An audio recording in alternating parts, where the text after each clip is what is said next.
Hi అండి, today recipe కాకరకాయ fry. ముందుగా ఒక బౌల్లోకి 2 కప్పుల కాకరకాయలకు కొంచెం పసుపు ఉప్పు వేసుకొని ఒక హాఫ్ అన్ అవర్ పక్కన పెట్టుకోవాలి. ఇలా కలుపుకొని ఇలా ఉప్పు పసుపు వేయడం వల్ల మన కాకరకాయలో ఏమైనా చేదు ఉంటే పోతుంది. హాఫ్ అన్ అవర్ తర్వాత ఇందులో నుండి వాటర్ అనేది సపరేట్ చేసుకోవాలి.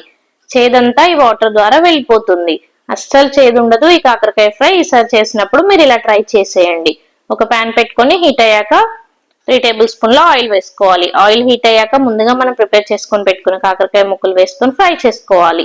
ఇప్పుడు అదే ప్యాన్ లోకి జీలకర్ర ఆవాలు ఎండుమిరపకాయలు సన్నగా కట్ చేసుకొని పెట్టుకున్న ఉల్లిపాయలు వేసుకొని ఫ్రై అవ్వనివ్వాలి.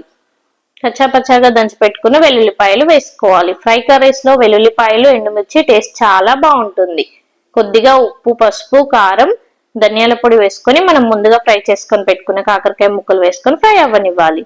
ఫ్రెష్ గా కట్ చేసుకొని పెట్టుకున్న కొత్తిమీర వేసుకుంటే సూపర్ టేస్టీ కాకరకాయ కర్రీ రెడీ. వీడియో నచ్చితే సబ్స్క్రైబ్ చేసుకోండి.